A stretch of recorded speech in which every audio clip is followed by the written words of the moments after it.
Welcome to the Fraser Coast Property Brief, the podcast where property, development and business leaders share what's really happening across the Fraser Coast. Each episode brings you insights into local projects, market trends and the people helping shape the future of our region. Welcome to the Fraser Coast Property Brief. Today my guest is Cameron Sonter. Welcome. Hello, thank you. So we're going to have an interesting talk about the Fraser Coast objectives in the Wide Bay Plan. So the state government have brought a amendment out to the Wide Bay Plan. It came out about 2 years ago. They're bringing it back out because it wasn't very good the first time, and it's out for public notification at the moment.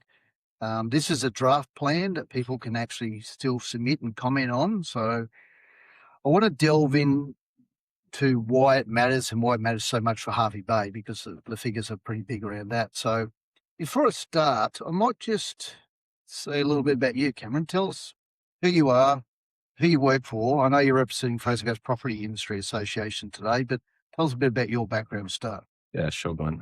So my name's Cameron Sonter. I work for the town planning consultants here in Hervey Bay. So we're involved in pretty much all of the development application and assessment sort of space of the local region. I've been in the Bay now since about 2018, so pushing close to getting to my 10-year medal. Yeah, still newbie. Yeah. And I've sort of split that time between originally starting out as a council development officer, doing all the development assessment side, but made my sort of transition over to the private probably about 4.5 years ago now. So, and do you enjoy that more? I was always, I think, destined to be in the private side. You know, I did my ropes in the local government, but now you have to deal with the local government. That's right. So it's always on the flip side. But I think I've always enjoyed being more aligned to the private side, just in the terms of the preparation and seeing sort of projects through start to finish and designing it from the get-go, rather than just being the sort of tick the boxes on the other side. All right, let's jump to the Wide Bay Plan. You know, you're being a young professional here. This is also very relevant here because this is the next 20 years we're talking about. And, you know, your age group is the future of this town. So let's explain to people that don't understand what a Wide Bay Plan is, or probably don't understand town planning in general. So tell us, just in practical terms, what the Wide Bay Plan does. Yeah, sure. So the Wide Bay Plan, and this sort of applies across Queensland as well, you know, all the different regions of the state have essentially their own version of a plan.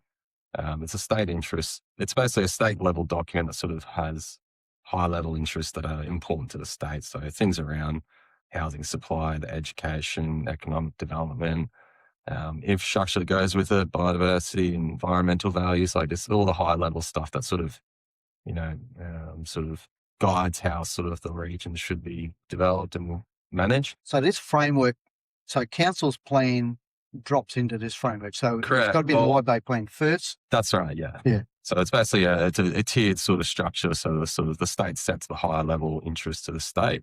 Yeah. And then the local government sort of, adopts in the principles relevant to their local government area. Yeah. And does it also have a big impact on the funding from state government into the region going forward over the next 20 years? It can do. So it obviously sort of works in with just the general demographics of the area. Yeah. So, if we have a booming population, obviously that's demonstration that you need sort of higher reliance on more services and infrastructure being pulled into that area and region. Yeah. So yeah, definitely it's an important factor. All right. So let's go back a few years through Fraser Coast Property Industry Association. The previous government, so I can't lay any blame on this current government, brought out the Wide Bay Plan in 2023, and we thought it was abysmal as an industry. Even council thought it was shocking, and they actually rejected it in a council meeting, to adopt it as well. Yeah. So tell me a little bit about that first plan. What was so wrong with it that everybody was up in arms about? It was an interesting time. So the biggest issue that really came out of it was probably the lack in the population demographics that underpinned it all. Yeah. So at that time, obviously, it was the 2023 plan, which was obviously just post the sort of COVID era, or the main part of the COVID era. So, like many regional places, Hervey Bay and the Fraser Coast generally, we had massive influx of population migration and increase in population. So the numbers that were being reported on the original plan were substantially lower. Yeah. Just based on our sort of experience with development rolling out, we were year on year growing nearly 1.5 times what they were sort of projecting. Yeah, So, they were talking 1.2% or something. We're around 2.5%. yeah, that's right. And that was year on year Yeah. as well. So it's Yeah. even greater. So Yeah, so we'd be 20 or 30,000 people short by the time we got into the correct. 20-year So window. So the infrastructure just wouldn't be there for us. that's right. Lack of infrastructure and lack of sort of, I guess, Yeah. accommodating sort of areas to have that growth occur.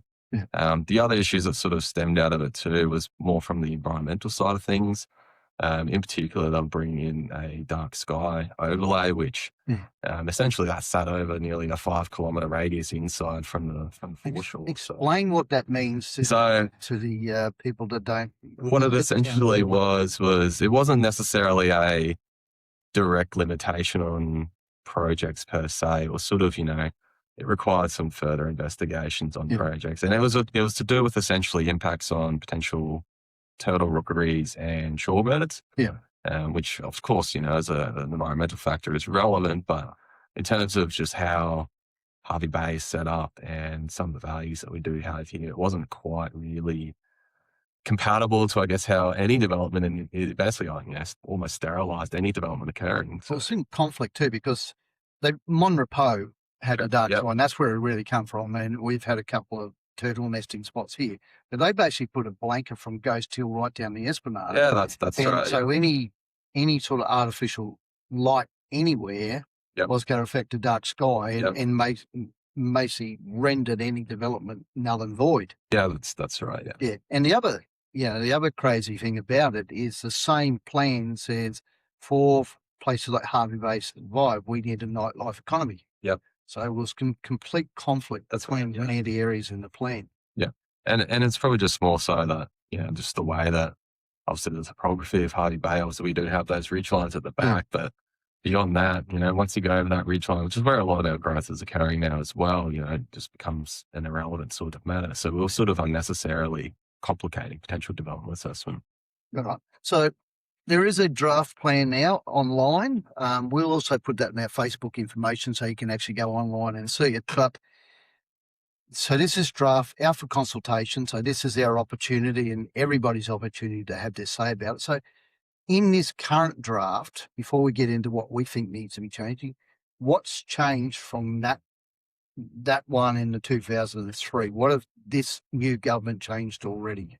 So the two key big things that we've just been talking about already is the population growth. So they have implemented some revised new population data, which does make a increase in projections, which is definitely supported.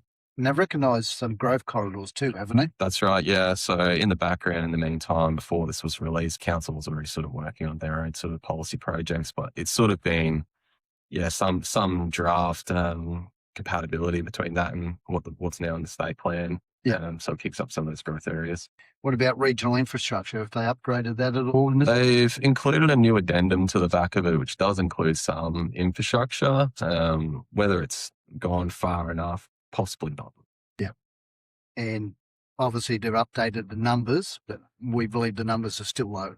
Yeah, it's still low. And then the other probably final sort of major changes, obviously just removing that dark sky. So it's been sort of removed from the Fraser Coast region altogether. So, which will help development applications. Yeah, that's right. That's one less thing that be considered as part of development. All right. So let's start going through. So, we've had talks with our local member, our state member about this. We've had talks with council. Yep. I believe all parties are going to put in submissions. They believe this new draft plan can be bolstered up better. Mm-hmm. We believe, especially I think all of us believe that Hervey Bay has been left out quite considerably considering our role in the region. So I want to step through the different issues and areas. So the first one is the population test. Mm-hmm. Population drives everything. So it drives the infrastructure, what the final outcome of the plan is. So they've jumped it up now and they're using a high figure in 2046 of about 162,000 people for the Fraser Coast.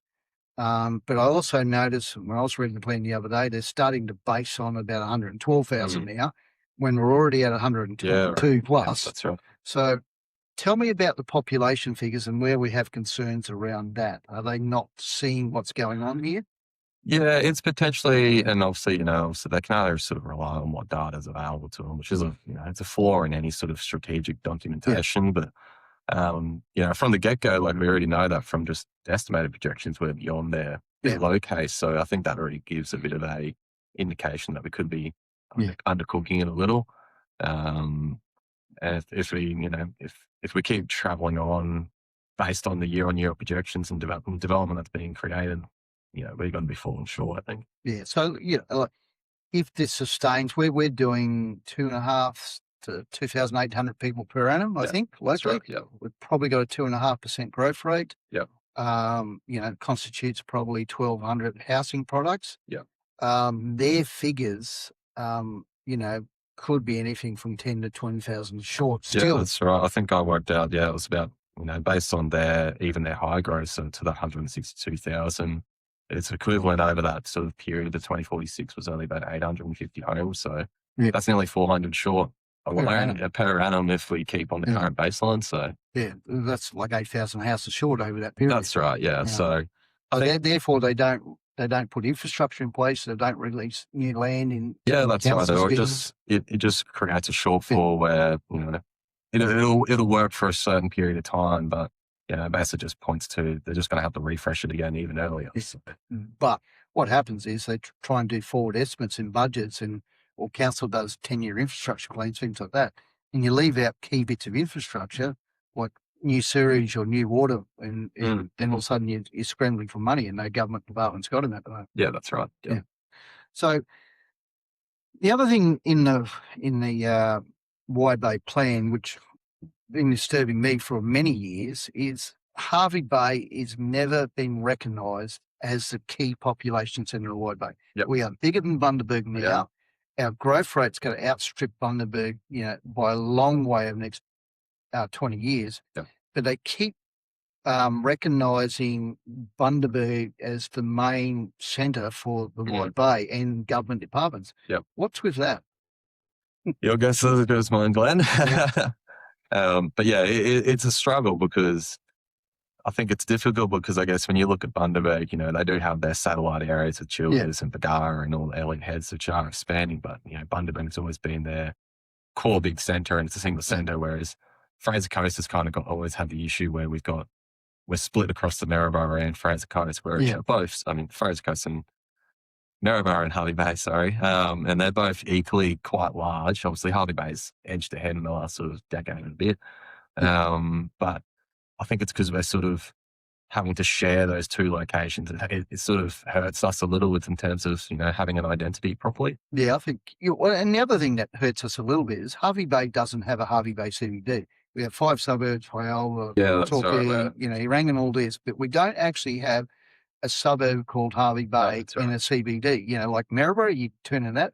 Brisbane, go on that. In Bundaberg, exactly where the CBD, and it's named after the region. That's right. And then we're also sort of, we're not on a key road, we're not on the Bruce Highway. Essentially, we're not on the key railway corridor. We're sort of off to the side. So it's kind of, there's a few factors there that sort of hurt us out. But, with 68,000 people in Hervey Bay alone, in that, we're 122,000 in the Fraser Coast, which is far bigger than anything else in the Wide Bay region. But, we don't, our health department is run out of Bundaberg. Our main roads run out of Bundaberg. I think state development's run out of Bundaberg. Our fire department's run out of Maryborough. Our police department's run out of Maryborough. There is not one senior government department that's actually based in Hervey Bay. This is something that we're going to strongly object, and we actually go to lobby for and saying they need to actually get people down here and sit them in here, because you can't have somebody understanding that our roads are clogged every day while they're sitting in the Bundaberg office and don't even know some of the roads in Hervey Bay. That's right. And even just from the straight development assessment, you can do a site inspection, which is a point in time, but when you have your actual officers based in the region and they're driving that road every day, like you and I, it comes different in their mind as to kind of priority. That's right. It becomes a priority of, okay, this is an issue. And you lined up at the school run on the Pale Burnett Road. Stuck at the lights for 20 minutes. So state services decision making is a major issue going forward, and it's something to do. And part of, the transition I see at the moment is the council chambers coming into 𝐻𝐸 CBD, which Yep. I think they should rename Hervey Bay CBD Yeah, it's in that definitely an region. opportunity. But there is a lot of other opportunities for other government departments to be close by to that and actually, make something out of that and actually get more accountability, get more discussions going between main roads, between health departments and all that, and our council and the business community. So, Yeah, definitely. so something we want to go on there. Next one is the land supply and growth corridors. We've been running short of land for years now. We can't seem to catch up. We're probably 2 years behind on our Definitely. supply. One thing I noticed in this new Wide Bay plan is there's the 𝐤𝐿𝐴 and Dundarran growth corridors now identified, and the council are doing strategic plan on those 2 growth corridors. So explain a little bit about that and what's going to happen in those 2 areas over the next 10 to 20 years. Yeah, that's right. So they're sort of flagged as our next growth area to accommodate new residential growth. So new residential estates, new shopping centres, that sort of thing. That's sort of a growing beyond the ridge line now. Sort of similar to, I guess, what the back of 𝐤𝐿𝐴 and Wandunna sort of done for the last sort of. So that will go it goes to Chapel Road now, so it'll go all the way down to Burrell Road one. That's the plan. So 𝐤𝐿𝐴, they're sort of looking at that area between Chapel and Burrell. Then over in Dundarran, they're sort of looking on the sun side of 𝐻𝐸 Road back to Lower Mountain Road and probably a bit beyond that as well. Yeah, that's right. Probably down to sort of I think it's 𝐅𝐵𝐴 Road that sort of sweeps around the back there. So it's a big southern push down. Yeah, I see the chopping part of the hill out at 𝐅𝐵𝐴 there and that's right. They've started that there, the big project there.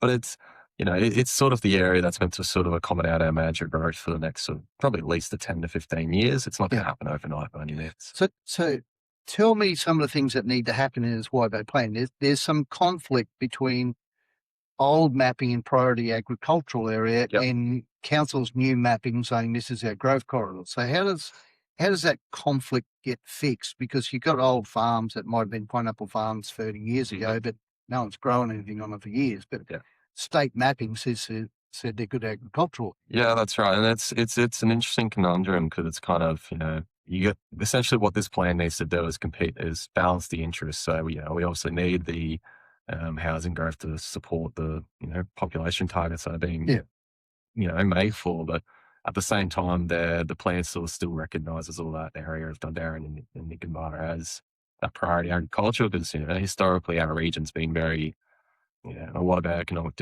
development's been influenced from manufacturing and agriculture. So it's important, but it's also it becomes just a policy decision that needs to be changed where, if we are going to continue to have this supported population growth like we are, we need to have it somewhere. Obviously, we can only sort of accommodate so much where our existing footprint is, which there is things happening in that area too. But if we're going to be able to support it, we kind of need to make a change and make a hard decision about, well, is that agricultural priority still the priority? Yeah, you're talking up to 50,000 people might have to come in this area in the next 20 years. So, even if we did gentle density and start making blocks smaller inside, I think it's not going to fix anywhere near this problem. So, what about sequencing? That's always been a problem because, like in the ideal world, if somebody builds on this block, then somebody builds the block after and the one after that, then sewage and all that follow. But it doesn't work that way because farmers own these blocks and sometimes you've got to wait till a farmer dies in 30 years before that's on the market. That's right. You're building down the far end and you're coming back. So how do they deal with the sequencing problem, especially these 2 new growth areas? It's definitely difficult. There's definitely some hard decisions there where it's kind of, it's both a development problem and I guess a council and estate problem. But again, it goes back to that balancing thing around, you can plan for it, I guess, but whether it's, quite the critical decision that needs to, is it really appropriate for that block to go at the time? I think it's going to be interesting what happens in this next sort of couple of years. So does that mean a bit of trunk infrastructure? So state government assistance needs to sometimes bring on these areas in advance? That's right. And it's sort of, more so just planning for some of that infrastructure from the get-go. We're sort of always been in this lag where the development, like you said, what a block down the road goes first, just on the basis of market conditions or something, but then we're trying to trace the infrastructure to it, which, it's just difficult because you're often going through other people's land and stuff. So, having higher order infrastructure identified and plans through like this and council's documents will definitely help to sort of, enforce that that infrastructure needs to go there for this reason. Yeah. And sort of, give some more weight to, the existing landowners, maybe sort of, whether they're compelled to do it, not necessarily, but at least it helps them see the benefit that, okay, someone down the road is going to provide it, but that benefits me and potentially, value and development opportunity from my land too. So some of the big, one of our biggest issues is our aging population, which of course is a health issue because we need big health with. It's also education and youth retention is another issue coming out of that. So the Wide Bay plan, how can that genuinely help those things? Should we be having a bigger and broader health precinct? And what should that look like? We've got the area around the two hospitals, and we've got the TAFE site next door. State government's talking about selling off the back part of the TAFE site. But what does that whole health precinct look like in the Wide Bay plan? Yeah, so I guess, and that sort of goes back to sort of that discussion around what's the priorities of our area. So historically, we've been in that manufacturing and agriculture sort of lead, but Hervey Bay specifically, probably more leaning towards health definitely now, and coupled with obviously its tourism benefits. So health is a big focus in the plan around supporting growth in our population, supporting our jobs, supporting local industry, economic development. So in terms of where that leaves us in sort of the health precinct sort of thing, I think it's a missed opportunity in this plan that they haven't possibly really identified anything specifically for that. Yeah. And, given the large pocket of state land that is available there through the TAFE, it's probably... Yeah, it's worrying me with the TAFE. The state government have got extra land and they're trying to get rid of about 8.5 hectares of bag of TAFE. But what worries me, they're just selling it off to development, but they're not specifying what it should be. Where we think, and I think even our local member thinks, we need accommodation specifically for student accommodation and for our health industry and for our specialists and for our training. So, there's a perfect opportunity there of enhancing our health by specifying what goes on that land. Yeah, that's right. And so it's actually a sort of a personal thing. When I was finishing uni, we actually collaborated with the local council at the time, and we actually did a bit of a health master plan precinct over that TAFE site. And it was hitting exactly that. It was hitting different kinds of residential with it being sort of, just your general housing, but also your transition towards aged care and health facilities.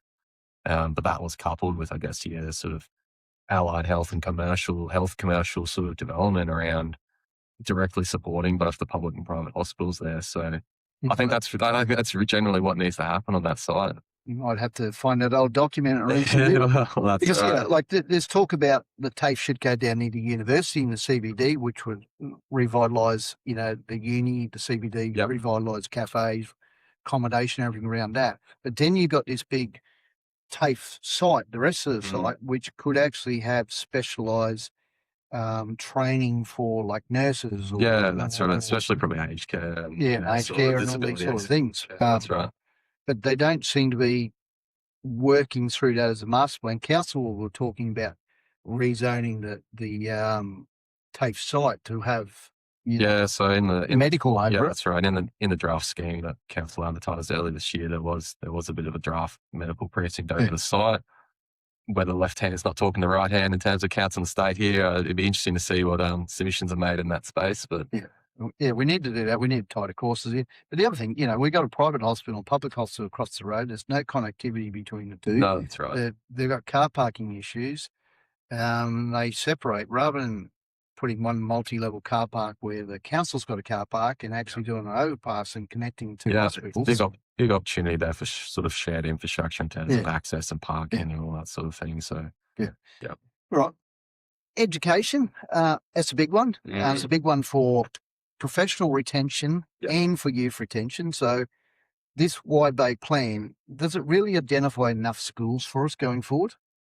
It doesn't get to that level of grittiness. Doesn't sort of, it's not identifying any sites by any means. But again, that sort of ties back to the population discussion earlier in terms of, if our numbers aren't right and, we've got, again, the issue that Hervey Bay and Fraser Coast is a sort of more aging population. What our average age is now 51 or 53 thereabouts. But the thing is, if we don't get a younger population, or, in the probably 25 to 40-year-old working class, to actually work in the health industry. Yeah, that's right. Then our aging population's going to be a problem. So we've actually got to we've got to target the young people. So sometimes that's bringing infrastructure forward. Like I know a lot of time, and professionals come up here and they try and get their kids into private schools.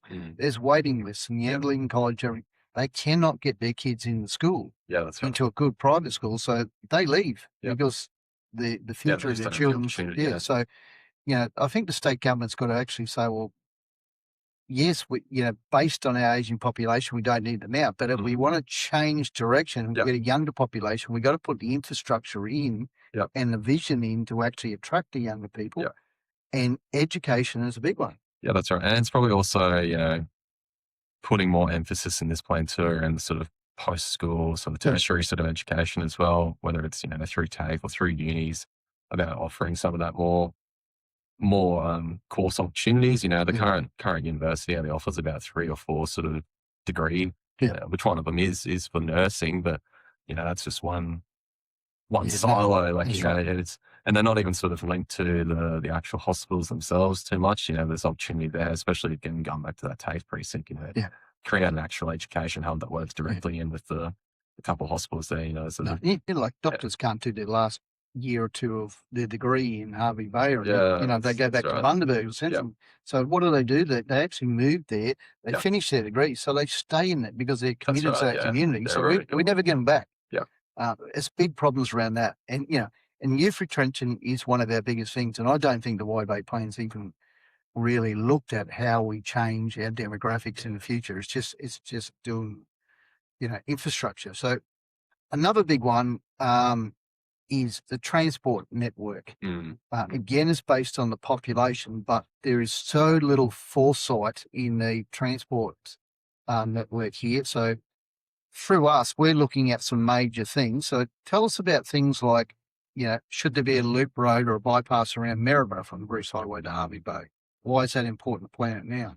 Or even just from a safety perspective. Like obviously they've identified that Walker Street intersection for an upgrade, which is, it's a positive step, but you're still then directing all the vehicles and traffic straight back through the town. Bring a semi-trailers through a CB. That's right. So I think just with the rate of population growth, I think it's inevitable that we need some sort of bypass around just to ensure safety and amenity.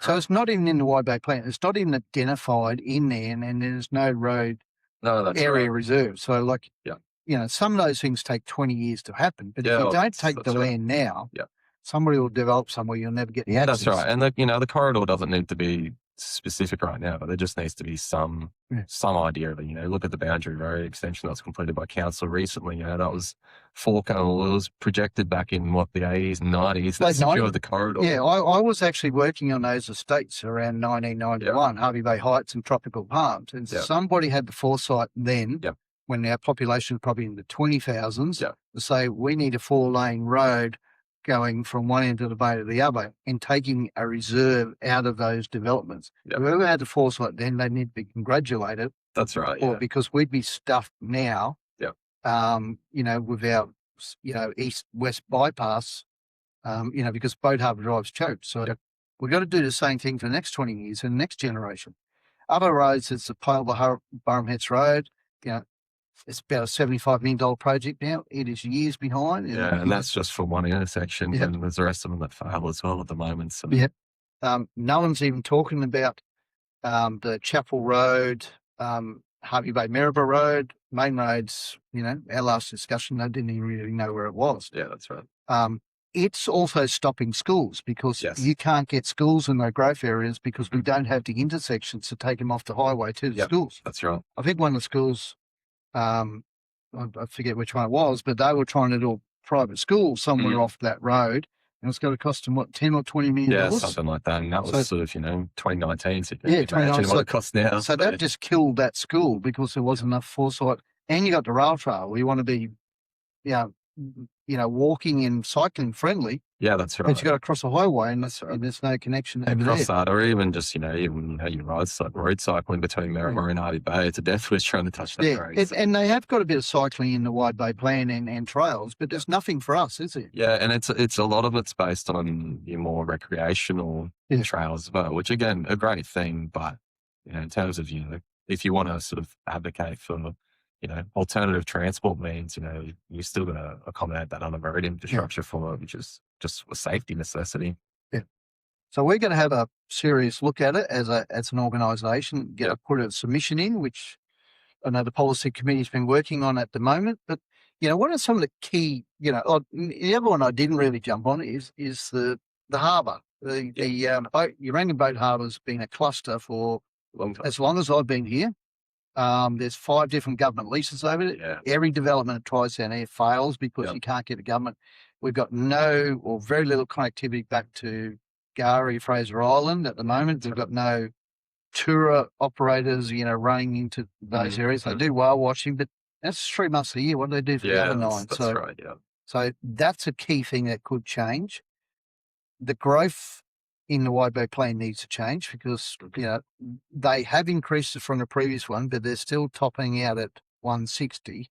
We could be beyond that.